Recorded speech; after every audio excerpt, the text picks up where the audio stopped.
সাইয়েদনা মুসা আলাইহিস সালাম জিজ্ঞেস করলেন, ইয়া রাব্বি আয়াগলিবুকান নাওমু, আল্লাহ আপনার কি ঘুমে ধরে না? আয়াগলিবুকান নাওমু, আপনার কি ঘুমে ধরে না? আপনার উপর কি ঘুম বিজয় লাভ করে না? আমি তো সারাদিন কাজ করার পরে আমার ঘুমে ধরে। আমি সারাদিন রাখালগিরির কাজ করি, ছাগল চড়াই। পৃথিবীর সব নবীরা ছাগল চড়াতেন। মা মিন নাবিয়্যিন ইল্লা রাআল গানাম, পৃথিবীতে এমন কোন নবী নাই যেই নবী মেষ চড়ায় নাই, বকরি চড়ায় নাই। সুবহানাল্লাহ পড়েন। সাহাবারা বললেন, ইয়া রাসূলুল্লাহ আপনিও মেষ চড়িয়েছেন? বিষ্ণু বললেন, হ্যাঁ আমিও মেষ চড়িয়েছি। আমি তো অল্প কিছু টাকার বিনিময়ে মক্কাতে ছাগলগুলো চড়ায় দিতাম। সুবহানাল্লাহ পড়েন। তো মুসা আলাইহিস সালাম বললেন, আল্লাহ আয়াগলিবুকান নাওমু, আল্লাহ আপনার কি ঘুমে ধরে না? আল্লাহ বললেন, কোনো কথা বলা যাবে না, দুইটা গ্লাসের ভেতরে পানি নাও আর পানি ভর্তি গ্লাস নিয়ে তুর পাহাড়ের উপরে দাঁড়াও। সাইয়েদনা মুসা আলাইহিস সালাম দাঁড়ালেন। আল্লাহরে আবার জিজ্ঞেস করলেন, আল্লাহ আমি জিজ্ঞেস করলাম কি আর আপনি করতে বললেন কি? আল্লাহ বললেন, কথা বলো না, যা বলেছি তাই করো। আল্লাহর সাথে বেশি কথা চলে না, তিনি সব রাজার বড় রাজা, মহারাজা। চিল্লা এখন ঠিক কিনা?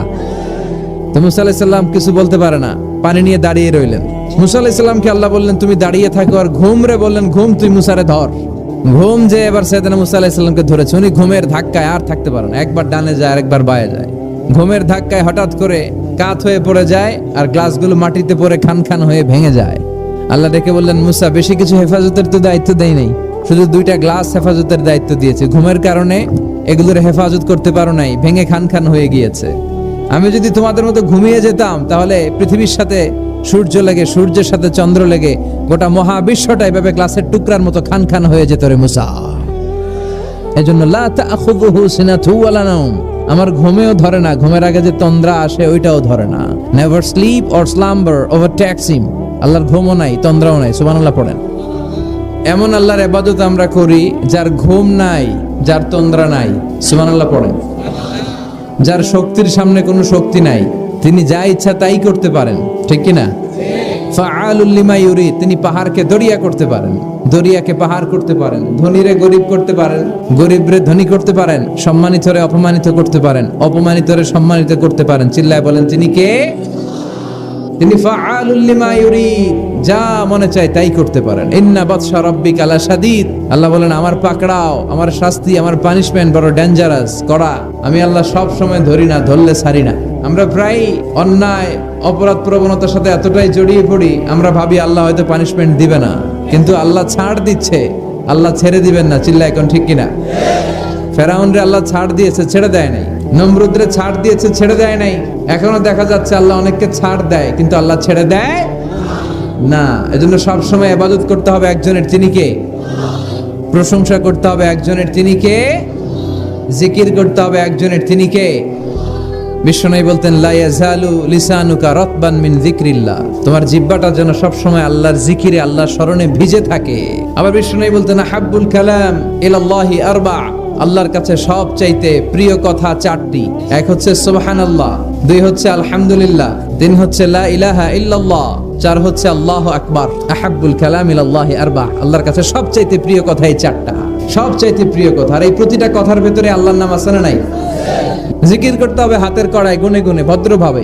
আব্দুল্লাহ ইবনে আমর ইবনে আল-আস তিনি বর্ণনা করেন, রাআইতু রাসূলুল্লাহ সাল্লাল্লাহু আলাইহি ওয়াসাল্লাম ইয়াকিদু তাসবিহা বিয়ামিনি, আমি আল্লাহ রাসূলকে ডান হাতের গিড়ায় এভাবে আস্তে আস্তে তাসবিহ পড়তে দেখেছি। আল্লাহ আপনি আমারে শুকরগুজার বানান, আল্লাহ আমার চোখে আপনি আমারে ছোট বানান, মানুষের চোখে আপনি আমারে বড় বানান। আমিন পড়েন। আমরা শুকরগুজার হতে চাই না, আমরা অভিযোগ করে বেশি, কমপ্লেইন, এটা আল্লাহ আমার দিল না, ওইটা দিল না, এরকম অভিযোগ আছে না নাই? যে অবস্থানে আছে এটাতে খুশি না। এজন্য বিশ্বনবী বলতেন, উনজুর ইলা মান হুয়া আসফালা মিনকা, তোমার চেয়ে যে খারাপ অবস্থানে আছে তার দিকে তাকাও, তাহলে তোমার ভালো লাগবে। ওয়ালা তানজুর ইলা মান হুয়া আ'লা মিনকা, তোমার চেয়ে যে ভালো পজিশনে আছে ওর দিকে তাকিও না, যে খারাপ অবস্থানে আছে ওর দিকে তাকাও। তুমি তোমার অবস্থানে থেকে খুশি নাও, কিন্তু অনেকে আছে তোমার অবস্থানে পৌঁছার জন্য সে লড়াই করে যাচ্ছে আর সংগ্রাম চালিয়ে যাচ্ছে। তোমার জায়গাটাতে পৌঁছা, যে জায়গায় বসে তুমি আল্লাহরে গালি দাও, তোমার ভাল লাগে না, ওই জায়গাটায় আসা বসা অনেকের কাছে স্বপ্ন। অনেকের ক্যান্সার, যার নেই কোনো অ্যান্সার, তার প্রতিটা সেলের ভিতরে জ্বালা, আমি টাকা চাই, পয়সা চাই, কত কিছু চাই, এটা লাগবে, ওইটা লাগবে, এটা চাই, ওইটা চাই। হাসপাতালের ওই ক্যান্সারের রোগীটা কিচ্ছু চায় না, ও শুধু বাঁচতে চায়। ও কি চায়? ও শুধু আসতে চায়।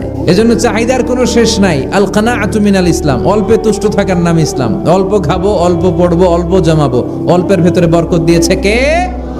বিশ্বনবী। হেরা পাহাড়ে চলে গেলেন। মক্কা থেকে উত্তর দিকে 634 মিটার উঁচু ওই পাহাড়ে যে তাআব্বুদাল লায়ালি, রাত্রিবেলা তিনি ধ্যান করতেন, মেডিটেশন করতেন, চোখ বন্ধ করে স্রষ্টার অস্তিত্বকে খুঁজতেন। খুঁজতে খুঁজতে খুঁজতে 40 দিন ধ্যান করার পরে, 40 দিন আধ্যাত্মিকতার এই চর্চা করার পরে ফাজাহুল হক, সত্য বিশ্বনবীর কাছে এসে ধরা দিল। সাইয়েদনা জিবরাইল চলে আসলেন, এসে বললেন, ইয়া মুহাম্মদ ইকরা, পড়ো। জান্নাতের একটা রেশমি কাপড়ে সূরাতুল আলাকের 5 আয়াত লেখা, রেশমি কাপড়ের ভেতরে ওই রেশমি কাপড়টা ধরে বিশ্বনবীকে বললেন। এই প্রথম বিশ্বনবী সাইয়েদনা জিবরাইলকে দেখলেন আর বললেন, ইয়া মুহাম্মদ ইকরা, পড়ো। বিশ্বনবী বললেন, মা আনা বিকারি, আমি পড়তে পারি না। সুবহানাল্লাহ পড়ো। কারণ বিশ্বনবী ছিলেন নাবিয়াল উম্মি, নিরক্ষর নবী, ওনার অক্ষর জ্ঞান ছিল না। আলিফ বা তা সা কোনটারে জিম বলে কোনটারে সদ বলে বিশ্বনবী চিনতেন না, লিখতে জানতেন না। তিনি ছিলেন নিরক্ষর, কিন্তু মূর্খ না। নিরক্ষর এক জিনিস, মূর্খ আরেক জিনিস।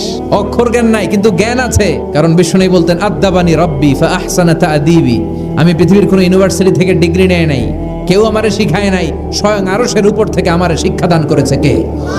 তাই আমার শিক্ষার মতো শিক্ষা পৃথিবীর কারো শিক্ষা হতে পারে। সাইয়েদনা জিবরাইল বললেন, ইয়া মুহাম্মদ ইকরা, পড়ো। বিশ্বনবী ফেলফেল রইলেন, অক্ষর চিনে না, পড়বে কেমনে? বিশ্বনবী বলেন, মা আনা বিকারি, আমি জানি না কেমন করে পড়তে হয়। ফাআখাযানি ফাগাত্তানি হাত্তা বালাগা মিন্নি আল জাহাদ, বিশ্বনবী পড়তে জানেন না। যখন বললাম আমি পড়তে পারি না, সাইয়েদনা জিবরাইল বিশ্বনবীকে জড়িয়ে ধরলেন, বুকের মধ্যে জড়িয়ে ধরে যত জোর ছিল বিশ্বনবীকে একটা চাপ দিলেন। বিশ্বনবী বললেন, চাপের চোটে আমি আমার বুকের ভেতরে ব্যথা পেলাম।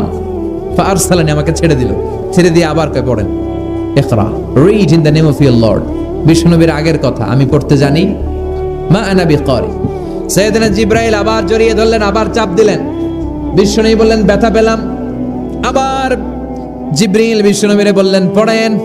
বিশ্বনবী আগের কথাই বলে, আমি পড়তে পারি না। আবার চাপ দিলেন, 3 বার চাপ দেওয়ার পরে সাইয়েদনা জিবরাইল বললেন, নবী এবার আপনি পড়েন।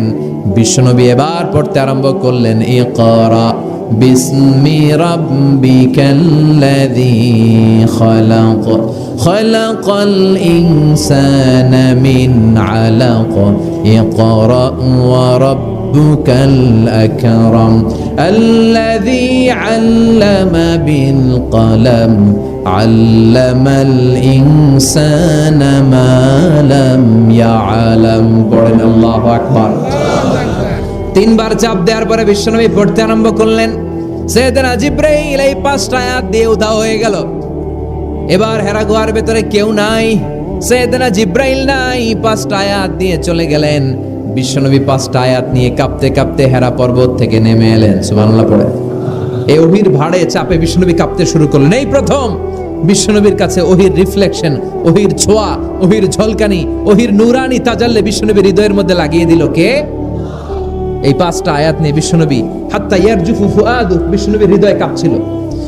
বিশ্বনবীর ওহির প্রেসারে গায়ের মধ্যে জ্বর চলে এলো, খিচুনি চলে এলো। বিশ্বনবী কাঁপছেন প্রচন্ড জ্বরে। কাঁপতে কাঁপতে আম্মাজান খাদিজাতুল কুবরা তাহেরার কাছে এসে বলে, ও খাদিজা, আমি বাঁচবো না, আমার বড্ড ভয় লাগে। খাদিজাতুল কুবরা বললেন, নবী কি হয়েছে আপনার, কি হয়েছে? বিশ্বনবী বললেন, এমন এমন ঘটনা। বিশাল এক লোক এসে আমার কাছে পড়ো, আমি পড়তে জানি না, 3 বার চাপ দিল, এরপর দেখি ঠিকই পড়তে পারি। সুবহানাল্লাহ পড়ে। বিশ্বনবী পুরো ঘটনাটা সাইয়েদাতুনা খাদিজাতুল কুবরা তাহেরাকে শোনালেন। এরপরে মা খাদিজারে বললেন, খাদিজা, আমার বড্ড ভয় হয়, মনে হয় আমি মরে যাব, আমার প্রচন্ড জ্বর এসেছে, কাঁপুনি ছুটেছে, তুমি আমারে কম্বল দাও, আমারে কম্বল দাও, আমার জ্বর এসেছে, কাঁপুনি বেড়ে যাচ্ছে, চাদর দাও, কাপড় দাও, কম্বল দাও। মা খাদিজা কম্বল জোগাড় করতে গেলেন। কম্বল আর চাদর এনে বিশ্বনবীর গায়ের মধ্যে মা খাদিজা কম্বলটা পেঁচিয়ে দিলেন। বিশ্বনবী কম্বলটা পেঁচিয়ে বিছানার মধ্যে শুয়ে গেলেন। ঠিক এই মুহূর্তে সূরাতুল মুজাম্মিল নাজিল করে দিল কে? বিশ্বনবী কম্বল গায়ে দিয়ে শুয়ে আছে, আল্লাহ বিশ্বনবীরে ডাক দিলেন, ইয়া আইয়ুহাল মুজাম্মিলু কুমিল লাইলা ইল্লা কালিলা। সুবহানাল্লাহ। আল্লাহ কি সোহাগ ভরা আদর মাখা ডাক দিলেন, ইয়া আইয়ুহাল মুজাম্মিল। এর মানে হলো, হে কম্বলওয়ালা। কি ওয়ালা? হে কম্বলওয়ালা নবী, মানে হে কমলিওয়ালা নবী। বিশ্বনবীর আল্লাহ ডাক দিলেন, ও কমলিওয়ালা নবী, ও কম্বলওয়ালা নবী, দাঁড়ান। বিশ্বনবী কাঁপছিলেন জ্বরের চোটে, খিচুনির চোটে, কম্বল গায়ে দিয়ে শুয়ে রইলেন। আল্লাহ নাজিল করলেন, ইয়া আইয়ুহাল মুজাম্মিল। ও কম্বলওয়ালা, ও চাদরওয়ালা, কুম, স্ট্যান্ড আপ, স্ট্যান্ড আপ, যে দায়িত্ব দিছি এখন শোয়া যাবে না, দাঁড়ান। ওই যে বিশ্বনবী দাঁড়ালেন, আর বসার সুযোগটা পায় নাই। মরার আগ পর্যন্ত আর বসার সুযোগ পায় নাই, শ্বাস নেওয়ার সুযোগ পায় নাই, পিছনের দিকে তাকানোর সুযোগ পায় নাই। চিল্লায় বলেন ঠিক কিনা? অনেক শয়তানি হাতছানি এসেছে, দফায় দফায় নবীর সাথে বৈঠক হয়েছে। বিশ্বনবীকে মক্কার কাফিরেরা 3 দফা দিল। বলল, আব্দুল্লাহর বেটা মুহাম্মদ, নারী চাও নারী দেব, সম্পদ চাও সম্পদ দেব, রাষ্ট্র ক্ষমতা চাও রাষ্ট্র ক্ষমতা দেব, শুধু কালিমার দাওয়াতটা বন্ধ করে দাও। নাউজুবিল্লাহ পড়বেন না? বিশ্বনবী বললেন, তোমাদের 3 দফা, আমার মাত্র 1 দফা। বিশ্বনবী বললেন, সম্পদ না, নারী না, মক্কার ক্ষমতা নয়, লা ওয়াদাউ শামসা ফি ইয়ামিনি, আকাশের দ্বিপ্রহরের জল জলে সূর্যটা যদি ডান হাতে দাও, ওয়াল কামারা ফি ইয়াসারি, চাঁদটাকে যদি বাঁ হাতে দাও, যেই কালিমার দাওয়াত দিতে ময়দানে আমি নেমেছি, গোটা বিশ্বের কেউ এই দাওয়াত থেকে আমাকে পিছু সরাতে পারবে না, কেউ পিছনে নিতে পারবে না। সম্পদ, নারী আর ক্ষমতার লোভ তো খুব তুচ্ছ বিষয়। ওই সূর্যটা যদি ডান হাতে দাও, চাঁদটা যদি বাঁ হাতে দাও, এই কালিমার দাওয়াত থেকে আমি পিছু হটবো না। চিল্লায় বলেন ঠিক কিনা? বিশ্বনবীর আল্লাহ প্রস্তুতি নিতে বললেন, বললেন, ইয়া আইয়ুহাল মুজাম্মিল, ও কম্বলওয়ালা নবী। শীতের চোটে খিচুনি, কম্বল গায়ে দিয়ে শুইছে, তখন আল্লাহ এটা নাজিল করলেন। রব্বুল আলামিন বললেন, ইয়া আইয়ুহাল মুজাম্মিল কুমিল লাইলা ইল্লা কালিলা, ও নবী রাত্রি বেলায় দাঁড়ান, পুরো রাত ব্যাপী তাহাজ্জুদ পড়েন, নিসফাহু, রাতের অর্ধেক সময় তাহাজ্জুদ পড়েন, আও ইনকুস মিনহু কালিলা, অথবা তার চেয়েও কিছু কম পড়েন, আও জিদা আলাইহি, অথবা তার চাইতেও বেশি পড়েন। নবী রাত্রিবেলা দাঁড়িয়ে তাহাজ্জুদের সালাত পড়েন। এজন্য রাব্বুল আলামিন বলেন, ওয়া মিনাল লাইলি ফাতাহাজ্জাদ বিহি নাফিলাতাল লাকা আসা আন ইয়াবআসাকা রাব্বুকা মাকামাম মাহমুদা। ও নবী রাত্রিবেলা দাঁড়িয়ে আপনি তাহাজ্জুদের নামাজ পড়েন, আশা করা যায় বিশাল সম্মানিত মহিমান্বিত জায়গায় আল্লাহ আপনারে বসায় দিবে গো নবী। ঠিক কি না? তাহাজ্জুদের সালাত পড়লে মর্যাদা বাড়ায় দেয় কে? মুমিনের বৈশিষ্ট্য, তারা রাত্রিবেলা তাহাজ্জুদের সালাত পড়ে। ইমানদারদের বৈশিষ্ট্য, তারা হলো ফুরসানান নাহার রুহবানাল লাইল, রাত্রিবেলা তাহাজ্জুদের যায় নামাজে কান্নার ঝড় তোলে, দিনের বেলায় ঘোড়া হাঁকিয়ে জিহাদের ময়দানে জিহাদ করে। এজন্য বিশ্বনবীর প্রথম প্রশিক্ষণ নিতে বললেন আল্লাহ, কুমিল লাইলা ইল্লা কালিলা। ও নবী, বিশাল মিশন নিয়ে দুনিয়ার বুকে আপনি এসেছেন গো নবী। প্রথম প্রশিক্ষণ যেটা নিবেন, রাত্রিবেলায় দাঁড়িয়ে দাঁড়িয়ে তাহাজ্জুদের প্রশিক্ষণ। ওই মুহূর্তটা, তাহাজ্জুদের সময়টা এমন সময়, ইয়ানজিলু রাব্বুনা ইলা সামাইদ দুনিয়া, রব্বুল আলামিন আরশের উপর থেকে দুনিয়ার আকাশে নেমে আসে। নেমে আসে মানে বিশেষ একটা মনোযোগ দেয়, আর দুনিয়াবাসীরা ডেকে ডেকে বলে, গোলাম আলামিন মুস্তাগফিরিনা গফির আলা, কার ক্ষমা লাগবে ক্ষমা চাও, সব গুনাহ আমি ক্ষমা করে দেব। আলামিন মুস্তারজিকিন আরজুকালা, কার কি লাগবে আমার কাছে চাও, সব আমি দিয়ে দেব। আল্লাহু আকবার। আলামিন মুস্তাকসিনাক সুলা, যার জামা দরকার জামা চাও, জামা দেব। ক্ষমতা দরকার ক্ষমতা চাও, ক্ষমতা দেব। নেককার স্ত্রী দরকার, নেককার সন্তান দরকার, সন্তান চাও, সন্তান দেব। সব দেয়ার মালিক কে? কেউ যেটা পারে না পারে কে? কেউ যেটা দেয় না দেয় কে? কেউ যেটা বোঝে না বোঝে কে?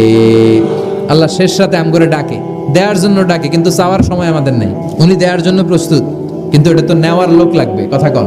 বিশ্বনবী তাহাজ্জুদের সময় দাঁড়িয়ে যেতেন ছোট্ট একটা ঘরে, চাটাইয়ের উপরে বিশ্বনবী মা এসে শুতেন, গাদাগাদি করে জায়গা নাই। মাঝরাতে বিশ্বনবী তাহাজ্জুদের জন্য দাঁড়াতেন, আল্লাহু আকবার বলে দাঁড়িয়ে যেতেন, নামাজ শুরু করে দিতেন। বিশাল বড় সূরা পড়তেন, কেরাত পড়তেন, রুকু করতেন, কিন্তু সিজদার জায়গায় সিজদা দেওয়ার জায়গা নাই। সিজদার জায়গায় মা এসা পা বিছিয়ে শুয়ে আছে। বুখারীর বর্ণনা, বিশ্বনবী সিজদায় যে হাত দিয়ে মা এসার পায়ের মধ্যে চিমটি কাটতেন, মা এসা বুঝতে পারতেন বিশ্বনবী এখন সিজদায় যাবে। সুবহানাল্লাহ পড়েন।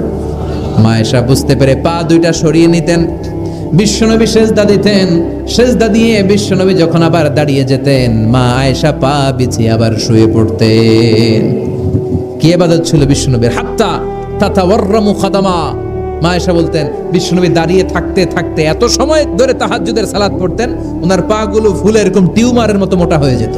সুবহানাল্লাহ পড়বেন না? দাঁড়িয়ে থাকতে থাকতে বিশ্বনবীর পা গুলো টিউমারের মতো মোটা হয়ে যেত। প্রথম রাকাতে বাকারা আলী ইমরান পড়ে ফেলতেন, সুবহানাল্লাহ পড়েন। বিশ্বনবীর পা যেন ফেটে যাবে, এভাবে হাত বেঁধে দাঁড়িয়ে থাকতে থাকতে বিশ্বনবীর হাতগুলো বাঁকা হয়ে যেত, ব্যথা হয়ে যেত। বিশ্বনবী তখন হাত দুইটা ছেড়ে দিতেন। আবার যখন এনার্জি ফিরে পেতেন, যখন বিশ্বনবীর ভাল লাগতো আবার হাত বাঁধতেন। পড়েন সুবহানাল্লাহ। তার মানে হাত ছেড়ে দিও নামাজ পড়া যায়, হাত ছেড়ে দিও।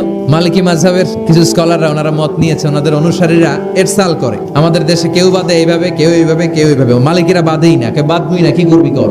আপনি যদি হজ করতে যান মক্কা মদিনায় এই আমলগুলো দেখতে পারবেন। এটা সুন্নাত একটা আমল। হাত ছেড়ে দিলেও যেখানে সালাত হয়ে যায় ওই জায়গায় কই বাঁধবে এই নিয়ে কিলাকিলি আছে না নাই? উপরে না নিচে, আমিন জোরে না আস্তে আছে না নাই? সাইয়েদনা জিব্রাইল বললেন ইন্না শারাফাল মুমিন ফি কিয়ামিল লাইল। বিশ্বনবী বললেন জিব্রাইল এসে আমাকে বলে গিয়েছে মুমিনের মর্যাদা তাহাজ্জুদের নামাজের ভেতর। সুবহানাল্লাহ পড়েন। তাহাজ্জুদের নামাজ পড়লে মর্যাদা বাড়ায় দেয় কে? 2 নাম্বার কুরবাতুন ইলাল্লাহ। তাহাজ্জুদের নামাজ পড়লে আল্লাহর সাথে নৈকট্য বাড়িয়ে দেয় কে? আল্লাহর সাথে কানেক্টিভিটি আপনার বেড়ে যাবে। আমাদের দুনিয়াতে সব জায়গায় কানেক্টিভিটি আছে। এমপির সাথে হাত আছে, চেয়ারম্যানের সাথে হাত আছে, ওই এসআই এর সাথে হাত আছে, পুলিশের আইজির সাথে হাত আছে, কিন্তু আল্লাহর সাথে হাতটা নাই। আসল জায়গায় কানেকশন লাগানো দরকার। চিল্লায় বলেন ঠিক কি না? মান লাহুল মাওলা ফালাহুল কুল্লু। যে ব্যক্তি আল্লাহর হয়ে যায় গোটা বিশ্ব তার হয়ে যায়। যে সব জায়গায় যে ধর্ণা দেয় আল্লাহর কাছে ধর্ণা দেয় না, তার কোনো মর্যাদা নাই। আর যে ব্যক্তি সব দিক থেকে মুখ ফিরিয়ে আল্লাহর কাছে যায় গোটা বিশ্বের সবাই তার দিকে তাকিয়ে থাকে। এজন্য সম্পর্কটা লাগাইতে হবে কোন জায়গায়? তার মানে তাহাজ্জুদ বললে মর্যাদা বেড়ে যায়, আল্লাহর সাথে সম্পর্ক বেড়ে যায়। বিশ্বনবী বললেন মানহাতুনা আনিল ইসিম। তাহাজ্জুদের নামাজ পড়লে তাহাজ্জুদের নামাজ আপনারে পাপ কাজ থেকে বাধা দিবে। সুবহানাল্লাহ পড়েন। তাহাজ্জুদ যারা পড়ে এরা পাপ কাজ করে না। চিল্লায় কোন ঠিক কিনা? 4 নম্বরে মুকাফফিরাতুন লিসাইয়্যাত। পাপ আর অন্যায় যদি কিছু হয়েও থাকে তাহাজ্জুদের নামাজ পড়লে তাহাজ্জুদের নামাজ পাপগুলোরে ধুয়ে মুছে সাফ করে দেয়। এজন্য তাহাজ্জুদ পড়ার দরকার আছে না নাই? বিশ্বনবীরে বললেন আপনার প্রথম প্রশিক্ষণ হচ্ছে তাহাজ্জুদের প্রশিক্ষণ। এজন্য আল্লাহ বললেন ইয়া আইয়ুহাল মুযাম্মিলু কুমিল লাইলা ইল্লা কলিলা নিসফাহু আও ইনকুস মিনহু কলিলা আও জিদ আলাইহি ওয়া রাত্তিলিল কুরআনা তারতিলা। সুবহানাল্লাহ পড়ো। 2 নাম্বার প্রশিক্ষণ ওয়ারাত্তিলিল কুরআনা তারতিলা। ও নবী মন গড়া কোরআন তেলাওয়াত করবেন না, যেমন মন চায় তেমন কোরআন পড়া যায় না। ওয়ারাত্তিলিল কুরআনা তারতিলা। তারতিলের সাথে তাজভিদের সাথে মাখারিজুল হুরুফ মেইনটেইন করে আপনি তারতিলের সাথে তেলাওয়াত করেন। যারা তারতিলের সাথে তেলাওয়াত করেন কিয়ামতের দিন আল্লাহ বলবে ইকরা ওয়ারতাকি ওয়ারাত্তিল কামা কুনতা তুরাত্তিলু ফিদ দুনিয়া। দুনিয়াতে যেমনি পড়েছো পড়ো, যত আয়াত পড়বা জান্নাতের বিল্ডিং তত লম্বা হয়ে যাবে। আল্লাহু আকবার। সাইয়েদনা আনাস রাদিয়াল্লাহু তাআলা আনহু ছিলেন বিশ্বনবীর খাদেম। সাইয়েদনা আনাসকে জিজ্ঞেস করা হলো কাইফা কানা কিরাআতু রাসূলিল্লাহ। ও আনাস, বিশ্বনবীর কোরআন তেলাওয়াত কেমন ছিল? সাইয়েদনা আনাস বললেন কানাত কিরাআতুহু মাদ্দান। বিশ্বনবী টেনে টেনে কোরআন তেলাওয়াত করতেন। সুবহানাল্লাহ পড়েন। টেনে টেনে কোরআন তেলাওয়াত করতেন। আবার বিশ্বনবীর স্ত্রী আমাদের আম্মা জান উম্মে সালামাকে জিজ্ঞেস করা হলো কাইফা কানা কিরাআতু রাসূলিল্লাহ। ও আম্মা জান, বিশ্বনবীর কোরআনের তেলাওয়াত কেমন ছিল? তিনি বললেন কানা ইউকাত্তিউ কিরাআতাহু আয়াতান আয়া। বিশ্বনবী আয়াত আয়াত করে তেলাওয়াত করতেন। একটা আয়াত টেনে টেনে পড়তেন, শেষ করতেন, আরেকটা আয়াত ধরতেন, আবার শেষ করতেন। সুবহানাল্লাহ। কি তেলাওয়াত ছিল বিশ্বনবীর! বিশ্বনবীর কণ্ঠের তেলাওয়াত শুনে অনেক কাফের কালিমা পড়ে মুসলমান হয়েছে। সুবহানাল্লাহ আসতে বলেন। বিশ্বনবীর কণ্ঠের তেলাওয়াত শোনার জন্য শুধু মুমিনরাই পাগল ছিল না, আবু জাহেল, উতবা, শাইবা, ওয়ালিদ ইবনে মুগিরা এগুলোও পাগল ছিল। দিনের বেলা আবু জাহেল, উতবা, শাইবা বিশ্বনবীর বিরোধিতা করত, আর রাত্রে বেলা লুকিয়ে লুকিয়ে বিশ্বনবীর কণ্ঠের তেলাওয়াত শোনার জন্য যেত। সুবহানাল্লাহ পড়বেন না? দিনের বেলা ভাষণ দিতে খবরদার কেউ মুহাম্মাদের কণ্ঠের তেলাওয়াত শুনতে যেতে পারবি, কিন্তু রাত্রে বেলা লুকায় লুকায় নিজেই যেত। না জানি কত সুন্দর কণ্ঠ ছিল আমার নবী, না জানি কি সুরের ঝংকার আর রহুরি খেলতো যখন নবী তেলাওয়াত করতো। সুবহানাল্লাহ পড়বেন না? এজন্য আল্লাহ বললেন ওয়ারাত্তিলিল কুরআনা তারতিলা। ও নবী ধীর স্থির ভাবে পড়েন। আবার বিশ্বনবী বলছেন সাইয়িনুল কুরআনা বিআসওয়াতিকুম। তোমাদের কণ্ঠে যত সুন্দর সুর আছে, লহরি আছে, ঝংকার আছে, সবগুলো দিয়ে কোরআন তেলাওয়াত করবা। আবার বিশ্বনবী বলছেন মান লাম ইয়াতাগান্না বিল কুরআন ফালাইসা মিন্না। যে গুনগুন করে সুর করে কোরআন তেলাওয়াত করে না, ওই লোক কখনো আমি নবীর উম্মত হতে পারে এজন্য সুর করে কোরআন তেলাওয়াত করবেন। মিশরি রাশেদ আল আফাসি, আব্দুর রহমান আস-সুদাইস, বান্দার ইবনে আব্দুল আজিজ আল বালিলা, এদের তেলাওয়াত শুনছেন? কি সুন্দর তেলাওয়াত। বিশ্বনবীর তেলাওয়াত ছিল টেনে টেনে পড়তেন, প্রতিটা আয়াত শেষ করে আবার নতুন আয়াত ধরতেন, ঠিক কি না? আলহামদুলিল্লাহি রাব্বিল আলামিন আর রহমানির রহিম মালিকি ইয়াউমিদ্দিন ইয়্যাকা না'বুদু ওয়া ইয়্যাকা নাস্তাঈন ইহদিনাস সিরাতাল মুস্তাকিম সিরাতাল লাযীনা আন'আমতা আলাইহিম গায়রিল মাগদুবি আলাইহিম ওয়ালাদ-দাল্লিন।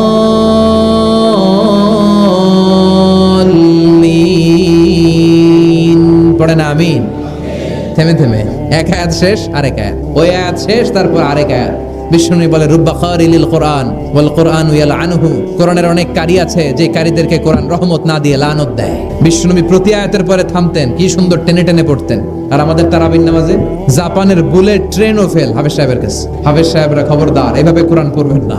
এভাবে কোরআন তেলাওয়াত করলে রহমত না পেয়ে আপনার কপালে লানত জুটবে। চিল্লায় বলেন ঠিক কি না? এজন্য 2 নাম্বার প্রশিক্ষণ রব্বুল আলামিন বিশ্বনবীকে দিলেন আর বললেন ওয়ারাত্তিলিল কুরআনা তারতিলা। ও নবী, রাত্রিবেলায় তাহাজ্জুদের নামাজে ধীরস্থির ভাবে কোরআন তেলাওয়াত করেন। এরপর আল্লাহ বললেন ইন্না সানুলকি আলাইকা কওলান সাকিলা। ও নবী, অচিরেই ভারী একটা কথা, ভারী একটা বাণী, অনেক ওজনওয়ালা কোরআন আমি আপনার উপরে নাজিল করে দেব। সুবহানাল্লাহ পড়ে। কওলান সাকিলা, it's a very heavy and weightful word. কোরআনের এই কথাগুলোর একটা আলাদা ওজন আছে না নাই? বিশ্বাস হয় না সন্দেহ লাগে? বিশ্বনবীর কাছে যখন কোরআনের আয়াত নাজিল হতো, মা আয়েশা বর্ণনা করেন প্রচন্ড শীতের রাতে বিশ্বনবী ঘেমে ঘেমে একাকার হয়ে যেতেন। মাঘ মাসের শীত, মা আয়েশা বলে আমরা কম্বল গায়ে দিয়ে শুই, কিন্তু বিশ্বনবীর কাছে যখন কোরআন নাজিল হয় বিশ্বনবী ঘেমে ঘেমে একাকার হয়ে যেতেন। সুবহানাল্লাহ পড়ে। বিশ্বনবী যখন ওটের উপর বসা অবস্থায় কোরআনের আয়াত নাজিল হতো, ওটের বুকটা জমিনে লেগে যেত। বিশ্বনবী ঘোড়ার উপরে বসা অবস্থা যখন কোরআনের আয়াত নাজিল হতো, ঘোড়ার পা গুলো জমিনের ভিতরে গেড়ে যেত। বিশ্বনবী মাঝে মাঝে অনেক সাহাবাদের রানের মধ্যে মাথা রেখে শুয়ে পড়তেন। ওই অবস্থায় যখন কোরআনের আয়াত নাজিল হতো, সাহাবারা বলতো আমাদের হাড্ডিটা ফেটে টুকরা টুকরা হয়ে যাবে, এরকম মনে হতো। তার মানে কোরআনের আয়াতের একটা ভার আছে না নাই? এজন্য রাব্বুল আলামিন বলেন লাউ আনজালনা হাযাল কুরআনা আলা জাবালিন লারাআইতাহু খাশিআম মুতাসাদ্দিআম মিন খাশিয়াতিল্লাহ। ও নবী, কোরআনকে মানুষের উপর নাজিল না করে যদি পাহাড়ের উপর নাজিল করতাম, আপনি দেখতেন কোরআনের ভারে বড় বড় পাহাড়গুলো ভেঙে চুরে খান খান হয়ে যেত গো নবী। কোরআনকে যদি মাউন্ট এভারেস্টের উপর আল্লাহ নাজিল করতো, পাহাড়টা ভেঙে দুমড়ে মুচড়ে চূর্ণ বিচূর্ণ হয়ে যেত। চিল্লা এখন ঠিক কি না? এজন্য আল্লাহ বললেন এটা অনেক ভারী একটা বাণী, এই বাণী আমি আপনার উপরে নাজিল করব। এরপর আল্লাহ বললেন ইন্না নাশিয়াতাল লাইলি হিয়া আশাদ্দু ওয়াতআন ওয়া আকামু কিলা। ও নবী, রাত্রিবেলা যদি আপনি তাহাজ্জুদের নামাজ পড়েন, আপনার মনোযোগায়নকে শক্তিশালী করে দিবে কে? আপনার কথা বলার যোগ্যতাকে মজবুত করে দিবে কে? কেন আপনি রাত্রিবেলায় তাহাজ্জুদ গুজার হবেন? কারণ ইন্নালাকা ফিন নাহারি সাবাহান তাবিলা। দিনের বেলায় অনেক ব্যস্ততা আছে না নাই? দিনের বেলায় মানুষগুলো কাজকর্ম নিয়ে ব্যস্ত হয়ে যায়, তখন অনেক গোলমাল। তখন নয়, রাত্রিবেলা তাহাজ্জুদ পড়েন, আপনার মর্যাদা বাড়িয়ে দিবে কে? এরপরে 3 নাম্বার প্রশিক্ষণের কথা আল্লাহ বললেন ওয়াযকুর ইসমা রাব্বিকা ওয়া তাবাত্তাল ইলাইহি তাবতিলা। সব সময় রবের জিকির করবেন। জিকির চলবে কার? লা ইলাহা ইল্লাল্লাহু মুহাম্মাদুর রাসূলুল্লাহ সাল্লাল্লাহু। ওয়াযকুর ইসমা রাব্বিক। ও নবী, আপনার রবের নাম স্মরণ করেন। সব সময় জিহ্বায় একজনের নাম থাকবে, তিনি কে? ওয়াযকুর ইসমা রাব্বিক, রবের নামকে স্মরণ করেন নবী। বিপদে পড়লে একজনের নামের জিকির চলবে, চিল্লায় বলেন তিনি কে? তার মানে 3 নাম্বার প্রশিক্ষণ নিতে বললেন, সব সময় একজনকে ডাকবেন, তিনি হলেন রব।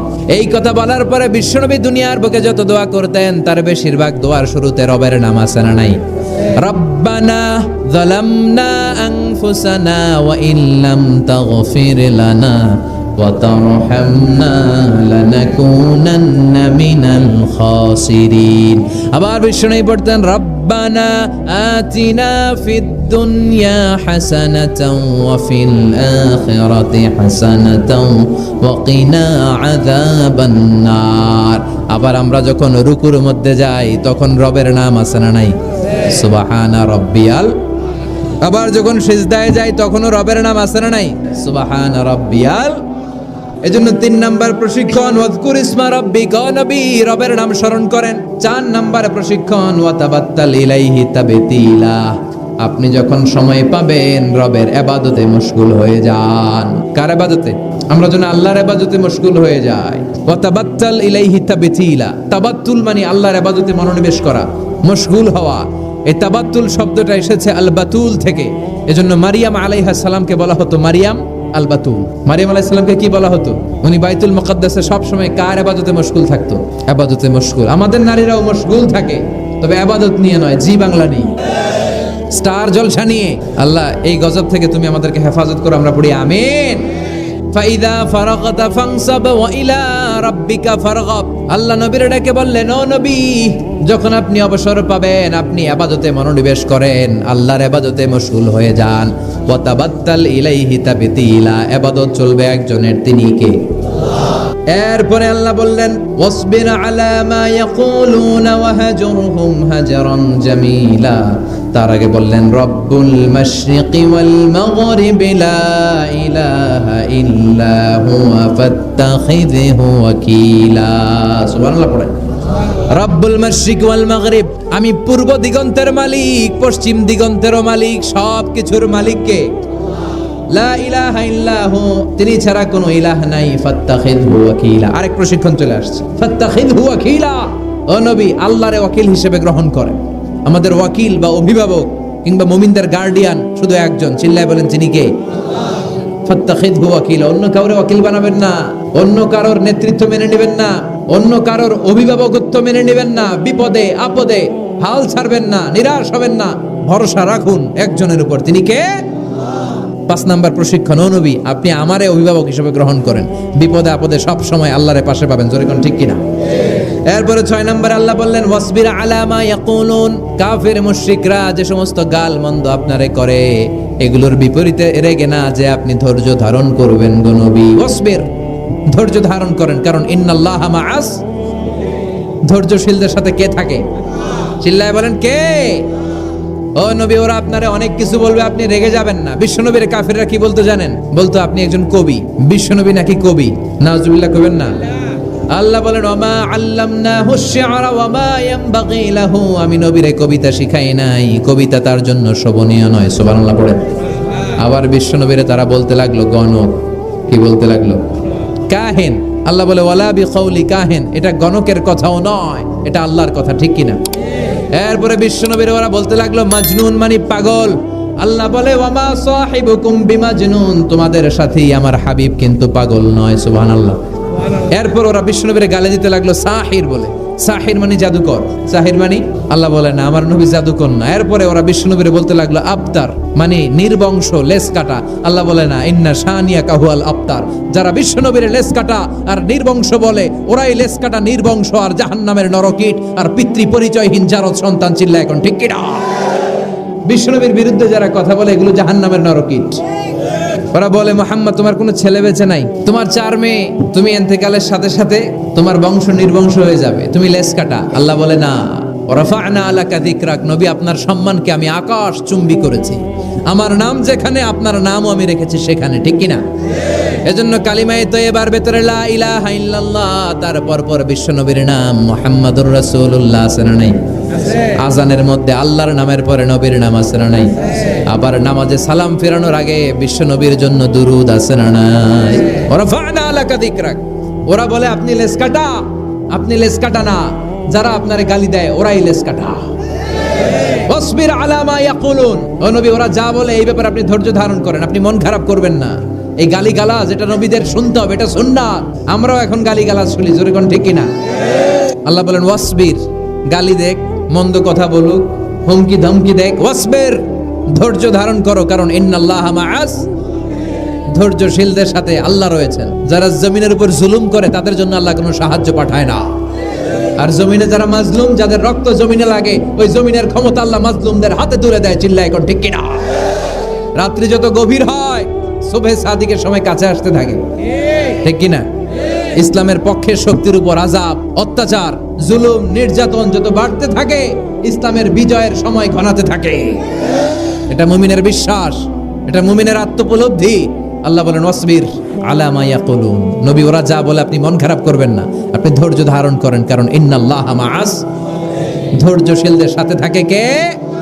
আবার আল্লাহ বললেন ওয়াস্তাঈনু বিস-সাবরি ওয়াস-সালাতি ওয়া ইন্নাহা লাকাবীরাতুন ইল্লা আলাল খাশিঈন। ও নবী, ধৈর্য আর সালাতের মাধ্যমে আপনি আমার কাছে সাহায্য চান। ফাসবির কামা সাবারা উলুল আজমি মিনার রাসূল। ও নবী, আপনার আগে সাইয়েদনা ইব্রাহিম, সাইয়েদনা নূহ, সাইয়েদনা মূসা, ঈসা যেইভাবে ধৈর্য ধারণ করেছে, আপনাকেও ধৈর্য ধারণ করতে হবে, ঠিক কি না? এজন্য বিচলিত হওয়া যাবে? ভয় লাগে আপনাদের? হাল ছাড়া যাবে? ইসলামের পক্ষে থাকার দরকার আছে না নাই? ধৈর্য ধারণ করলে সাহায্য আর গায়েবী মদত পাঠাবে কে? ওয়াসবির আলা মা ইয়াকুলুন। নবী ওরা যা বলে এই ব্যাপারে ধৈর্য ধারণ করেন। এরপর আল্লাহ বললেন ওয়াহজুরুহুম হাজরান জামিলা। ওদেরকে আপনি পরিত্যাগ করেন, এড়িয়ে চলেন। মূর্খরা এসে যখন আপনার সাথে গালমন্দ করতে চায়, পায়ে পাড়া দিয়ে ঝগড়া করতে যায়, আপনি সালাম দিয়ে কেটে পড়েন। ওদের এই কথাগুলো, এই গালিগুলো শোনার সময়ও আমাদের নাই। চিল্লায় বলেন ঠিক কি না? তার মানে সর্বশেষ 6 নম্বরে আল্লাহ তাআলা বিশ্বনবীকে ধৈর্যের প্রশিক্ষণ নিতে বললেন। আর 7 নম্বরে এই সমস্ত কাফের, মুশরিক, এই আবাল শ্রেণীর লোকগুলোর কথাবার্তা থেকে নিজেকে এড়িয়ে থাকতে আল্লাহ পরামর্শ দিলেন। চিল্লায় এখন ঠিক কিনা? ওয়াইদা খাতাবাহুমুল জাহিলুনা ক্বালু। মূর্খরা যখন আল্লাহর প্রিয় বান্দাদের সাথে ঝগড়া করতে আসে, আল্লাহর প্রিয় বান্দারা জানে এদের সাথে ঝগড়া করার টাইম আমাদের নাই, তাই ক্বালু সালামা, মুমিন বান্দারা সালাম দিয়ে ওদের কাছ থেকে কেটে পড়ে, ঠিক কিনা? তাহলে 6 নম্বর আল্লাহ বললেন সবর, ধৈর্যের দরকার আছে না নাই? এজন্য তাহাজ্জুদ গুজার হতে হবে। রাজি আছো মুসলমান? 1 নম্বর প্রশিক্ষণ, তাহাজ্জুদের সালাত পড়তে হবে। মর্যাদা বাড়িয়ে দিবে কে? 2 নম্বরে সুন্দরভাবে তার তিলের সাথে কোরআন তেলাওয়াত করতে হবে, সওয়াব দিবে কে? 3 নম্বরে রব্বুল আলামিন বললেন ওয়াজকুর ইসমা রাব্বিক, সব সময় জিকির চলবে কার? 4 নম্বরে ইবাদতে মনোনিবেশ করতে হবে কার জন্য? 5 নম্বরে দুনিয়ার কেউ আমাদের ওয়াকিল নয়, আমাদের অভিভাবক নয়, আমাদের আসল অভিভাবক কে?